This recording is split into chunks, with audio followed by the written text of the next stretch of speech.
all the groups. What's going on, guys? Romer the Romer here. I'm here with the book flipper, PGA Tour hopeful. Yeah, I changed my name. I'm just speaking it into existence. It's too late. Everyone knows you as the book flipper now. Dang it. It's going to be on your grave. Flip the most books. Anyway, here with Caleb Roth, my mentor. Actually, this conversation is very relevant because I used to go to his events back in the day. Hopefully, he'll start throwing them again. Turn the page events, TTP. And I always attribute a lot of my growth, most of my growth, and my network today 100% to those events. Literally, if you look at my business, it's all because of the networking I did.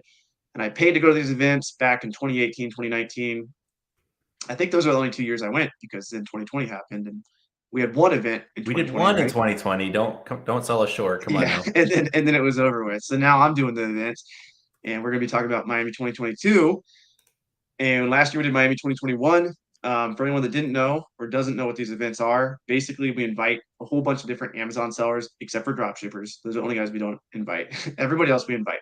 Resellers, retail arbitrage guys, wholesalers, booksellers. And this year we have a very stacked lineup of booksellers. So I'm very excited. We got Caleb, we have David Chung, we have an 8-figure bookseller who's going to be in the audience. He's going to be surprised. He actually paid for his ticket. Michael is his name. I'll just put it out there like that. And I'm not sure how public he likes to be on social media. Too late now. Yeah, well, Michael's a pretty common name, so there's a lot of Michaels out there. But if you guys meet a guy named Michael, just shake his hand. But yeah, I'm here to talk with Caleb about the importance of networking and Miami 2022. So whatever questions you guys have, go ahead and comment below. What's up, Caleb? Glad to be here. Just relaxing, ate some good dinner, and excited to hang out with you a little bit tonight. Oh yeah. Hopefully we're live on Facebook. I don't know if we are or not, but I'll check real quick. They love you on Facebook. If I ever tag Caleb Roth, the algorithm loves it. So Well, good, because if I just post stuff regularly, nothing happens anymore. So whatever it is, I've lost it, but maybe you can pick it up. Maybe I'll start I always tagging thought it you. was because I talked too much about my course in my group. I thought it killed the algorithm, but who knows? Oh, I don't. you'll like this. I don't really do a lot of calls too much. I probably should do it more often because it's really fun to interact with people, but I don't really do consulting or any of that. And somebody like reached out, they're from, I won't say where, from America. And they bought a bookstore and were trying to run it. And they were trying to like figure out ScoutIQ. So they have like 10,000 books that have all been community donations in their bookstore. And they just wanted to run a massive list. And I'm like, they're like, how can we do that with, ScoutIQ? I'm like, well, I can just do it for you. Like, that's fine. We started chatting through it a bit, and like she had all kinds of questions, like obviously pretty new to online selling, even though she had the bookstore, which is great. She's trying to advance and figure something out. And I was like, you know what? It's like she paid a Ukrainian developer to like do something that she was trying to figure out. Like she's pretty resourceful. And I was just like, you know what? Honestly, it's going to be easier to jump on a 10-minute Zoom call. And so we jumped on a call this morning and we were like talking through things, and she's pretty green. And like we get into some things and she's like, yeah, I bought your course and I realized you offer consulting. I'm like, we don't have a course. Like whose course did you buy?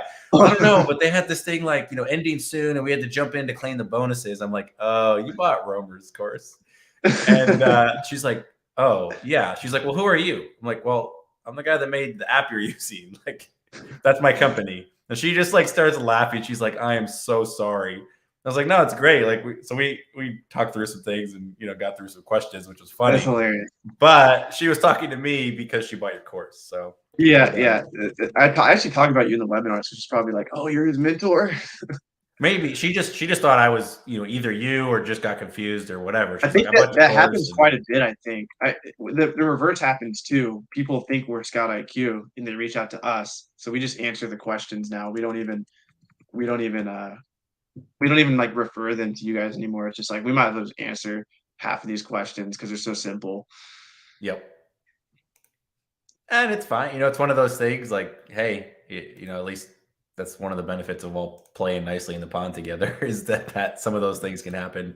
And I Yeah. like whatever she's going to learn from you, I don't have any issues with it. And off we go. Diane, I think, is going to show up and give us some crap in the comments. So keep your boom. She's right here already. I know she is. So keep your comments to a minimum. Bro, I'm gonna stop posting this, Caleb. I need to grow the beard. Yeah, it's gonna be good, guys. Look forward to meeting. A few of you have already bought your tickets, so this is gonna be a very intimate event. At first, when I started advertising for Miami 2022, I wanted it to be like the biggest event ever, but then we raised the price to 500, and not as many people bought tickets. So it's gonna be more of an exclusive event, which is good because we have 12 speakers. You guys can go to MiamiSellersConference.com. The link is in the description to check out the tickets, and you can see all the speakers. And we have literally Scott Needham doing 50 million a year, Amazon Lit. We got Caleb Roth. We have Trevor Peterson. We have private label guys. We got booksellers. We have people coming from all over. And I'm really excited because the cool thing about Turn the Page events was we could share beers, sit down. We have a hot tub. You can meet people and talk to them face to face. And it is such a different, it's like such a different feeling than like a YouTube live or an Instagram live when you can meet with somebody face to face and speak with them. And big shout out to Caleb to introducing me to Amazon seller events back in the day because literally like these are so powerful. So if you guys want to book your ticket, it is expensive. It's $500, but if you guys show up at the event and you feel like you didn't get at least that much in value, if you feel like you didn't get, I sent an email out. I said at least $100,000 in value, but I'm serious. Like if you feel like you show up at this event and you don't get that much in value from the connections you make, if you play all out and you don't feel like you got that, I'll give you your money back. So there's a money back guarantee with this. So hopefully nobody takes me up on that. But if you do, if you truly feel like you didn't get value, I will pay you your $500 back. And it's going down in Miami, April 2nd. We have a mansion. And again, it's going to be a very intimate environment. Currently, it's one speaker to 2 attendees. So there's a very high chance you can talk with the speakers for a very long time and pick their brain. And don't underestimate the attendees. We have attendees that are doing like crazy numbers on Amazon. We got like an 18-year-old kid. His name's Tim, and he does 500,000 a month, or he did 500,000 a month in shoes in December. And we got Jake coming. You know Jake. You've heard a bit about him, Caleb. And it's just like we got these. It's just it's going to be so much value, not only from the speakers but also from the audience members. So super excited for this. It's going to be good. Women speakers. We actually had a woman speaker, but Caleb denied her from talking. Wow. Actually, I think there's 1 or 2 on the list, aren't there? No, we don't have any. I don't. Oh no, we do. There's at least one. I saw the photo of all the speakers. There's one. Maybe there's 2. Cajun Ventures. Taylor invited her. That's why that slipped my mind. Sure. She's a private label seller. And yesterday I went live with Cecilia, who is also she did crazy numbers last month with a side hustle of hers, Amazon automation. She like it's crazy. I'm not even gonna say. We can talk about it at the event. So make sure to show up at the event. But I went live with her, and she'll be there as well. So there are going to be some female hustlers in the house. Beautiful. Well, I guess the question is, why should anybody care? And I guess I have a question too: is if I don't get value out of it, will you refund my my ticket purchase price? You didn't pay for a ticket, so yeah, 100%. So Avery brought basically what we do at Turn the Page is, we don't really make money running the conferences. That's not why we do what we do. Turn the Page, our first one, we lost money, like a fair amount of money because we tried to do it big in LA, and Travis knows how to go all out. Our second or third, whichever one we did in Vegas, I think is the only one we really made like more than like $200, was because we had like 70 attendees because it's Vegas. And Matthew knew the guy that had the venue. So we ended up getting a pretty killer deal there. So we leveraged some relationships.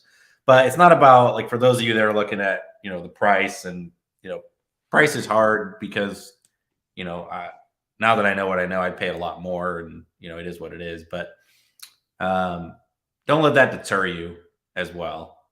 So get over there. The benefit, you'll get some benefit from the speakers, although any content we're going to talk about is available for free on YouTube. So we always see those 2 schools of thought, and Romer and I talk about this a lot. I know your other mentors kind of tell you to charge more, and mine have told me that too, and I'm always hesitant. But in general, like, there's the level of event that's going to go on is not that much different than what you're going to get from like a Grant Cardone or a top tier speaker. Yeah. So you'll have people on one end that are like, holy crap, this was amazing, I would have paid $20,000. And you could go, man, what if I had sold 30 tickets at 20K? All of a sudden, that's a real, serious business type thing. The other side of the business is you have haters and taters that get up and say, hey, I could find all this content for free on YouTube. Right. But there's lots of it. And there's only so many of these people in one room. So I love these things. The value comes outside of the main speaking portion. I don't love speaking at these things.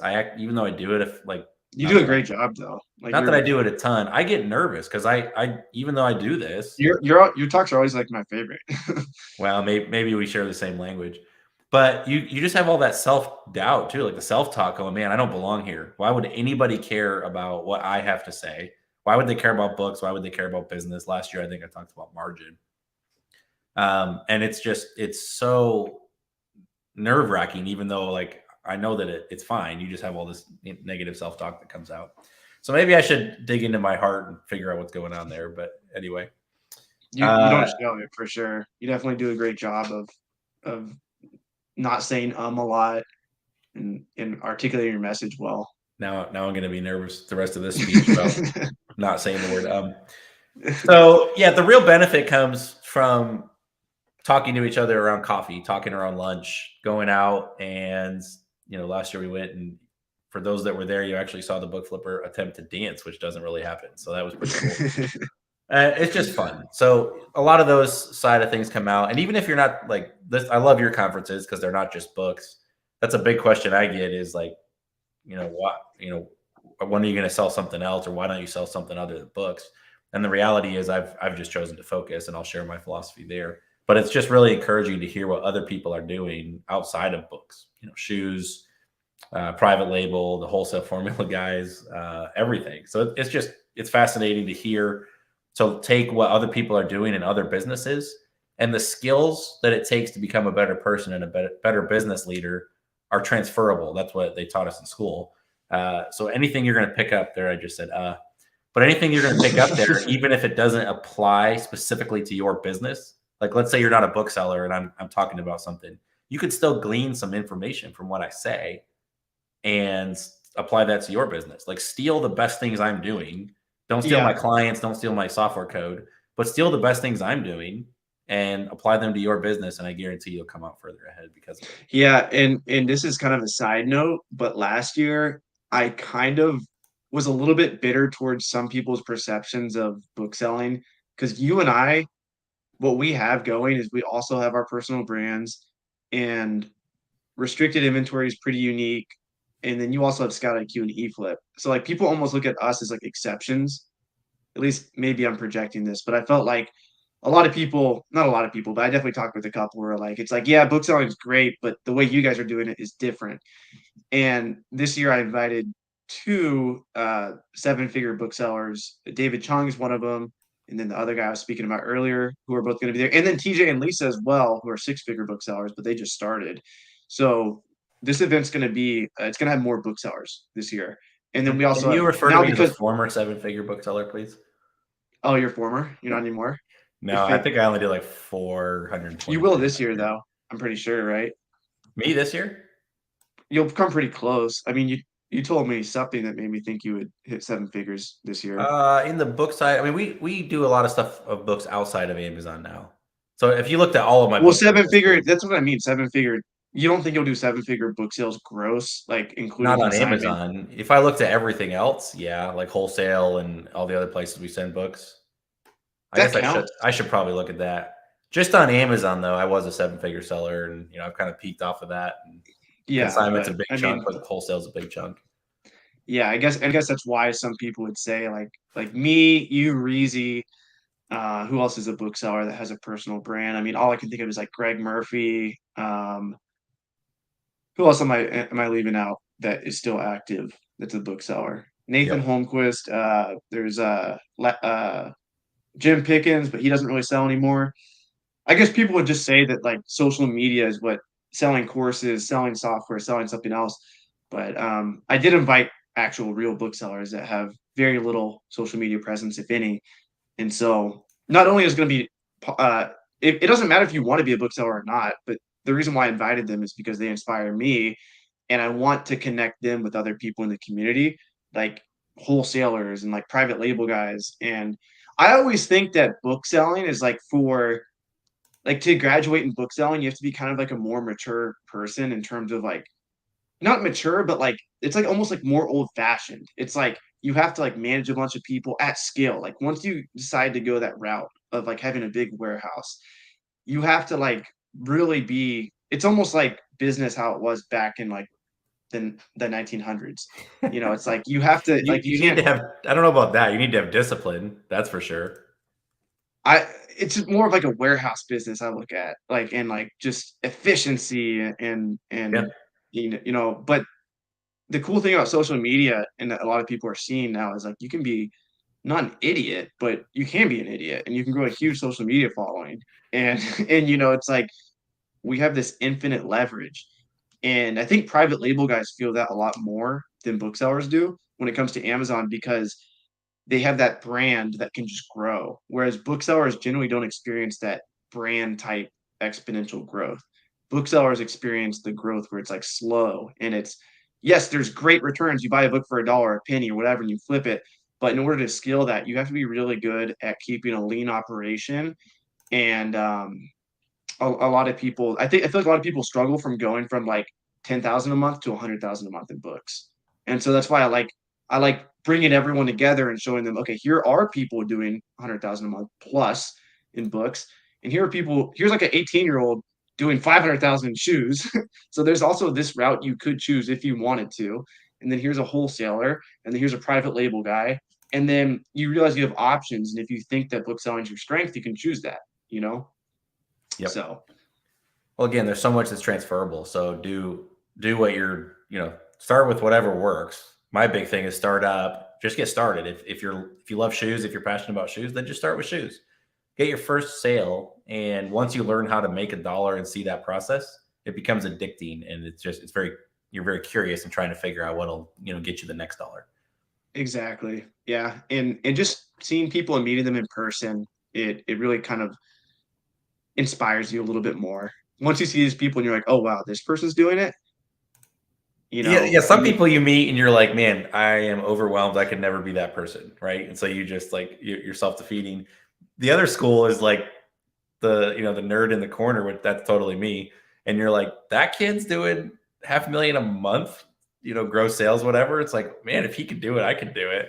So yeah. there's always that like, where do I stack in the whole social pyramid type thing, Yeah, but and with you meet the enough business people, thing. you'll realize there's some people you think are like have different traits than you do, which they probably do. But then there's some people you Sure. meet and you're like, I know I can do what they're doing. Yeah, and You that's know? that's the fun part because you go, all right, like that's possible, and this person's doing X, Y, Z, whatever, and that's so super fun to see. Right. I met Reezy and I thought he was like 6'3", and nothing against Reezy, but then I met him and he was like, I don't know, 5'5" or something. And I'm just like, dude. And like that has like nothing to do with anything, but I'm just like, this dude's 5'5". And I thought the reverse about you. I thought you were like 5'5", and then I met you, I'm like, this dude's 6'3", or whatever you are. 6'1", but yeah, I 6'1". seem taller, I guess. Somebody's saying, why don't you just do a virtual live if you're that nervous? Oh, I'm not like cripplingly nervous. It's fine. It's just one of those things. Like you're nervous because you care. And when I'm done speaking, I don't know if you get this when you're done speaking, but when you're done, there's like the adrenaline wears off, and I just have this crash. Like, oh, like I'm I don't done. get that. Yeah, I don't get that. I remember talking with you about that though. I usually I feel like I'm kind of like more a little bit introverted than not, as surprising as it is to people, but I try to be extroverted. I have extroverted tendencies, especially when I drink. And yeah, I definitely like get high off of talking with people. Like the more I talk, the more I want to talk generally. But if I don't talk for a long time, then I don't want to talk to anybody. That's kind of how Yep. I am. Yep. Do you know Will Bowen? His name's not coming. Is that Billy? I think it's Billy That's, Flips. that's got to be Billy Flips. We He were secured his ticket. Again, guys, if you want to secure your ticket, go to MiamiSellersConference.com. If you want to go through Caleb's affiliate link, or if you want to give Caleb credit, just email us Caleb. And if you want Caleb to make an extra $100, and we'll pay Caleb for you buying the ticket through his link. I don't think you haven't published your link anywhere yet. So I think Billy and I were talking. You might have used my link. So if you did, Billy, thank you. I don't think he's old enough to drink. At least he told me that. So We don't condone fake IDs. It does happen. I will not buy you a drink. I won't participate, but I will buy you some food, my friend. Hey, that's why we're Or having the mansion after party. If you're under 18, you got to come to the after party because maybe we shouldn't be marketing that. hey, I'm not going to give anyone drinks either, but I'm just saying, less chance of you getting caught. I just signed. Hopefully, the law firm's not watching. I just signed up for Reprice It, Oh and boy. books are selling like crazy. That's good. Yeah. That may or may not continue. You've always got a bunch of like pent up demand, supply, whatever way you want to look at it, pent up supply of stuff that just wasn't relevant. And so all of a sudden, it's like you have a bunch of offers that are ready to go. Yeah, I've actually heard the reverse happening too. Like when you finally pause it, your sales increase as well because some people, if they set hyper conservative settings, they're always going up in price. That's interesting. I heard you were going to pay for my ticket, Avery. I don't know if Caleb told you that or what, but I'm trying to budget over here. So, Well, Avery, you want to give a sneak peek of what you're going to talk about? I don't even know what I'm going to talk about yet. I haven't Do you have like 2 or 3 ideas? If like gun to your I head, have you had to ideas. talk Yeah, about yeah. it. I was thinking a couple different things. One of the things I was going to talk about last year that I didn't, and one thing I always talk about is systems. So I don't want to talk about systems this year. I talk about systems in private if you guys want to talk about systems, but I'm kind of over that right now.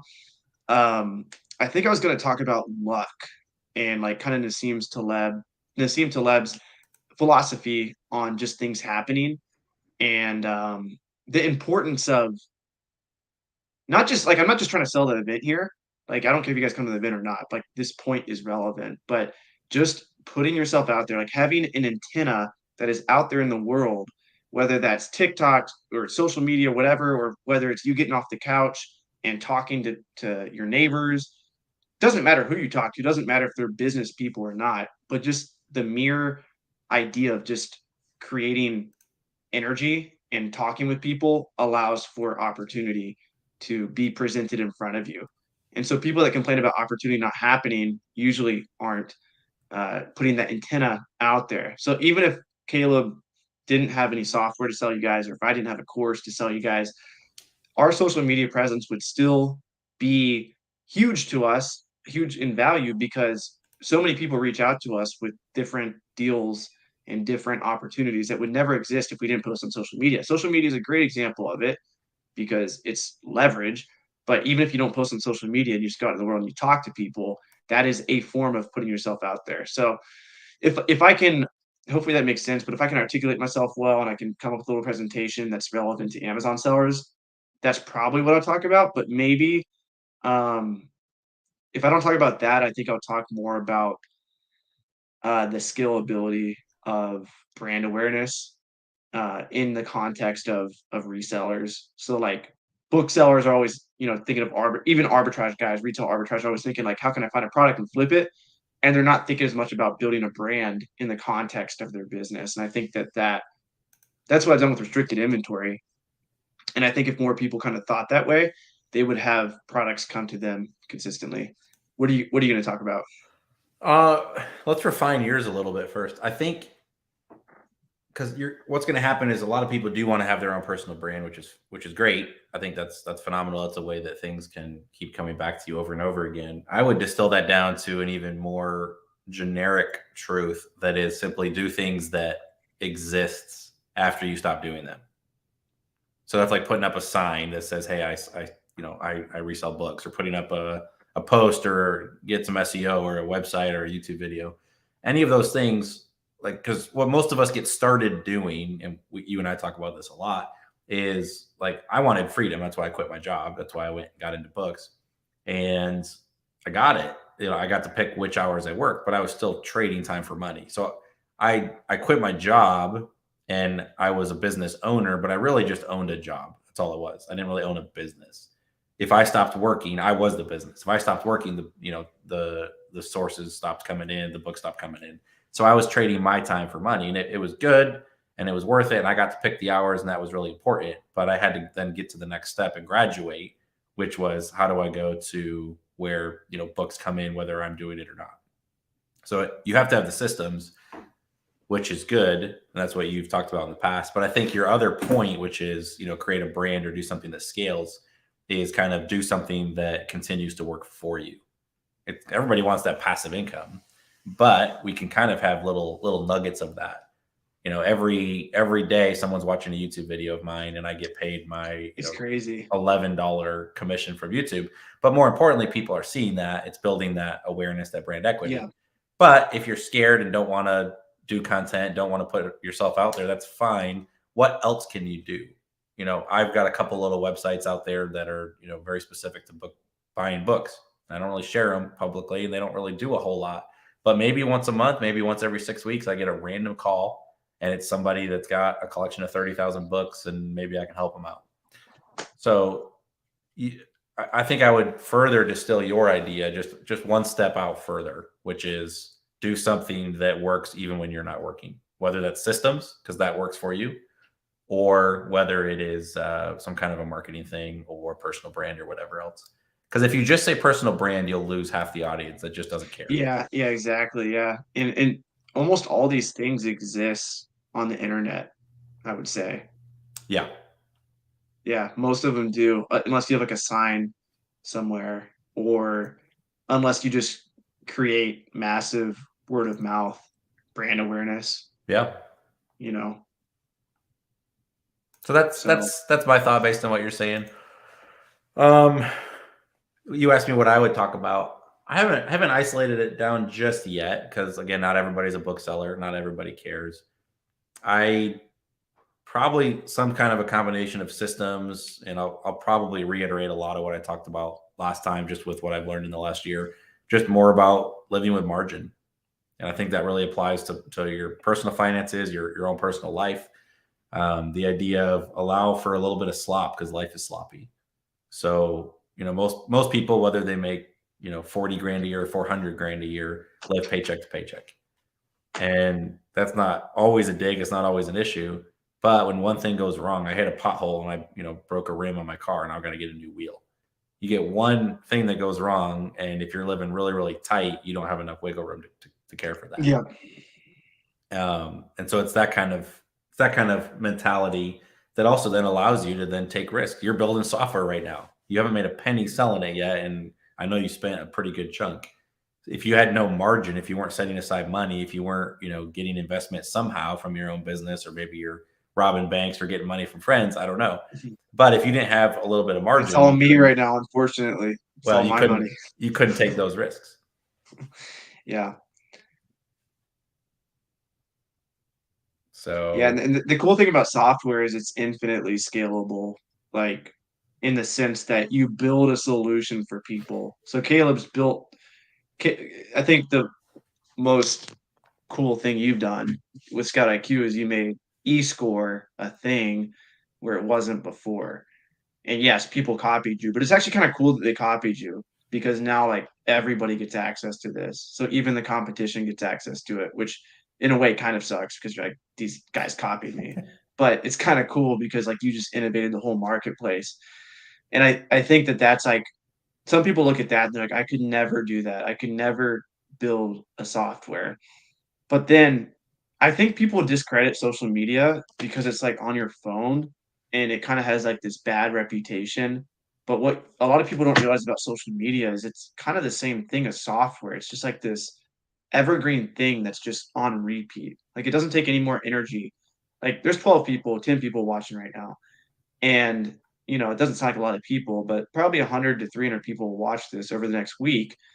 That's a lot of people. Maybe 30% actually watch it, but still 32, whatever, 100 people, still a lot of people. But then over the course of a year, it might get 1,000 views. Maybe not this specific video because it's talking about an event. But the point is, like, this video is on repeat. It's like we're cloning ourselves in a way, and it's kind of creepy, but it's like that's how it is. And even if, like Caleb was saying, like you said, SEO, search engine optimization, like even if you just have a website that's taking up some real estate online, now people can just type in, like I was just typing in textbooks for sale. And I was just seeing all the companies that came up, like how to resell textbooks. I'm like, damn, I should be on here. Why am I not on here yet? And all these guys are getting like a permanent chunk of everybody who searches how to sell textbooks. There's a few companies that are winning there and they're not doing any work. They might be paying for ads, but they're getting the traffic, and I think the two main domains where that occurs are like social media, making software. Like those are two places where you can definitely see this like infinite scalability. There's probably other places too. Well, But those are the we get rewarded for creating right now, and that's the creator economy that we're in. Maybe that continues, maybe it doesn't. But excuse me, do something. So I would challenge you if you're going to give that lecture to someone. Again, not everybody's ready for it, and what you're going to say. I think it's just a matter of talk more about what you do, because I've had deals come because I just tell someone over a beer that, hey, I sell books, or I'm at a sale and I'm talking to someone else and they go, oh, that's so cool. What are you doing with that scanner thingy? And you talk to them and they go, oh my goodness, my grandma just passed away and she's got a whole basement full of, they always say collectible, but who knows? Right. But the more you talk and share things, and you just sharing in that moment, doesn't mean you have to be all scammy or spammy about it. But the more you're just willing to say, hey, here's what I do. It's kind of cool. It's not for everybody, but it's for me. The more opportunities that tend to open up as a result. So I Yeah, and think I think to like kind of take it like a little bit deeper, you're saying you don't want to be scammy about it. And like at this stage, it might be scammy if I was like recently I was in a hot tub in Key West and I was talking with why this does lady every like one of your stories right now revolve around a hot tub? which what other story revolved around hot tubs? You just like mentioned it earlier, like there'll be Yeah, hot but there's tub gonna be a or hot tub at beers Miami or whatever. 2022. I'm excited about the hot tub at Miami 2022. I think I had like the first real conversation with you in a hot tub. I think it like I was like, oh Hey, my that gosh, was I'm supposed getting to in the be a hot private conversation. I was like, I'm gonna get in a hot tub with the book flipper. I'm so excited right now. I couldn't believe it. I literally couldn't at that time. It turned the page. I was like, holy crap! Like I paid $200 for this ticket. Like this is amazing. But That anyway, must I have was in been the Phoenix event, right? Phoenix. Yeah, Yeah, that was yeah. fun. Yeah, because I didn't really. I talked to you in at LA, but there's always a lot of people around. Like, I think that was the first time I had you to myself. I was like, I got Caleb to myself in the hot Who tub. who else? Anyway, I That was in wasn't another that hot wasn't tub. Heidi in there with us, was it? Who else was in there with us? No, it was those two girls. I don't hear from them much anymore. There was like I want to say her name was like Alina, but I don't think that was it. She had green eyes. She wasn't the one from Florida that Lorenzo was like cornering. Not that girl. Oh, I don't remember. If you guys have never been to an event, it's like 96% male. Yeah, most of the time. There's two girls at that event though, and they were talking a big game. I was impressed. Anyway, I was in Key West in a hot tub, and I was talking to this girl, and she mentioned not. I mean, I say girl, but she was like 50 years old. And she mentioned like, oh yeah, like I have this friend that died and they have a huge book collection, blah blah blah. They're from Connecticut. And so I mentioned Steve Rakin Profit. And she's like, oh, is that the guy on YouTube? Oh, I follow him, blah blah blah. And then like this whole conversation happened, then we exchanged numbers and ended up the deal didn't go through, but she messaged me about all these books. And then I put her in touch with one of my students who lives in the area. Um, but that's just an example of how it can happen. And like, okay, it might sound scammy at this stage because like it's not like you're trying to get something out of somebody, but like it'll happen organically sometimes because people ask what you do. You tell No, them what you do. organically is the best way. Like, it's one thing if you like just wear a T-shirt around that says "Ask me about my book collection" or like ask me about my hobby or something, right? It's not like you're trying to necessarily say it, but a lot of people are afraid. Like even at thrift stores, we've all been there when we started out.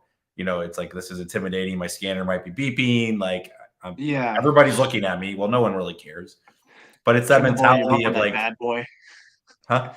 Turn the volume up on that scanner. Yeah, exactly. It's just a matter of like saying, "Hey, I'm going to be comfortable with what I'm doing," and that's it. Yeah, yeah. And so there's like but that's like a business. Like that's a very hardcore, not hardcore, but a very concrete example of a business topic that you could be talking about. But you you golf a lot and you travel a lot. You go fishing with sharks. I saw last weekend. Like you do these things that aren't business per se, but I guarantee you these things have made you money in ways that you didn't realize or in ways that you directly realized. Maybe you won money at a golf tournament. Okay, that's a direct way where your passion started paying you. But maybe you golf with somebody who sells books and then they respected you more because you kicked their ass in golf. And so now, your hobby's paying you financially, whereas before it wasn't. So I think anybody who shits on the personal brand thing, it doesn't even have to be a personal brand. Like you don't have to post on social media. Just be yourself in the world already is going to have its value. But if you do post on social media, it's going to just make that value bigger because you're just more places at one time. Yeah, and And it's showing different sides of you too. Like you wrestle a lot. That's what kind of one of your things that you're known for. You do a lot of these lives and interviews and whatnot. But the more, I don't know if you find it. I don't do a ton of stories, but I'll do like the fishing stuff. Like I go fishing once or twice a year because my brother's really into it. It's like I enjoy it. I wouldn't choose to do it on my own necessarily, but like it's come on, Rakin, give us a little bit of credit. You can't put a fire emoji when talking about books either. It's kind of frowned upon. uh, anyway, Diane, get your ticket, Steve said. My bad. You're talking about yeah. you So the posted. the more different sides of yourself that you showcase or show, the like it's funny. People reach out. So you see when someone interacts with your content, like on Instagram, you can see your history if you've chatted before or whatever. There's some people that interact with most of your content or a fair amount of your content. It's funny when I'll show something like fishing, I'll get first timers reach out that have probably been following for a while, but they finally reached, said something because they, they saw the frisbee post or the fishing post, or, sometimes I might be serious about life or talk about things or whatnot, and people interact with that. So you're touchy people. I was going to say, don't say that. You're touchy people in different You're ways. touching people. We're gonna cut that clip and just put it on IG. This is how people get canceled. But it's just some people just that gets them to come out and interact with your content in a different way, which is Yeah, that's great. yeah. It's sometimes I hate social media because I'm like, I feel like you actually get on to me about this. I'll be hanging out with you and I'll just be pulling my phone out all the time. But I wish that I just had like a drone following me and then like a video editor just to edit everything and just post everything online. Like I was just thinking recently, there's this guy that posts really good salsa dancing videos, and they're just like he's not the best salsa dancer, but he's pretty good. But the videos he makes are just so like they're captured so well and the music is so good. And I'm like, I could probably replicate this with a drone and a video editor that just puts music that matches us. And it's like a beautiful way to document his growth as a dancer. And I'm like, I should be doing that. Like, why am I not putting that out there? Or like same thing with jujitsu. Like I should be documenting more of my jujitsu the way that I documented my book business growth. And then I should also be documenting my book business growth way better than I'm currently doing now.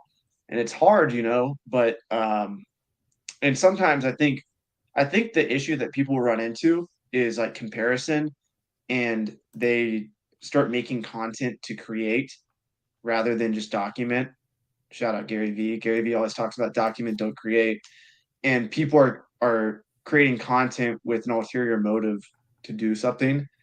And like we're kind of just talking right now. Like this is a prime example of just like a conversation that's being documented online that like three people give a fuck about. But but those like three people really care, and it's like you connect with them way deeper than you would if we were just superficially talking. And I think people get burned out because they make content for other people. Did you ever read Ayn Rand at all, or The Fountainhead? I've not read Ayn Rand. I probably should. Okay, It I keeps listened to coming like half up, of her but book years ago when I was in college. It's a controversial book about there's like a rape scene at some point, and she got like a lot of hate because she was like saying that the woman wanted to be raped, and like feminists are now shitting on her for that. But that's like a very hardcore example of this man who did everything that he wanted to do. So he always did everything he ever wanted to do unapologetically. And one of the things that he would do is he was an architect and he would always build the buildings the way he wanted to. He would never listen to anyone else. If the general public, which is not good to do in a marketing perspective, you want to cater towards what people want. But this guy was just a pure artist. And he was like, I'm just going to do whatever I want to do all the time. And I feel like you don't have to be that extreme with it, but when you make content, the only way you're going to make content forever is content that you don't hate yourself for making, that you enjoy making. And I admit that I've been through phases of making content where I'm like, that doesn't make me feel good making that type of content. And I stopped making content because of it.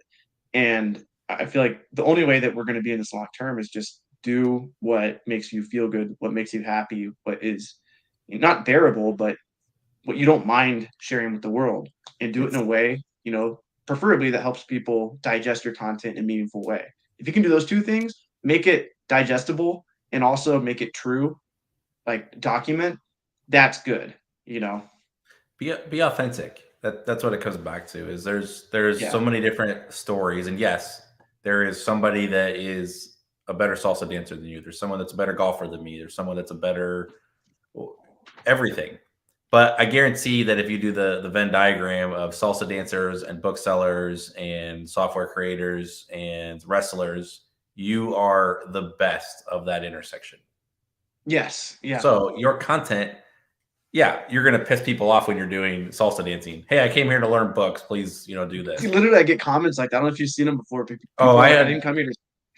I had somebody get on me, and I didn't respond the best way. It was our last Matthew and I did like a live, and we were just talking about something else, and I forget. I made some like flippant comment, and someone was like, "I didn't come here to like hear about like golf stories or whatever," and like I was like, "Well, it's my channel is my time. It's important to me, so I'm going to talk about it."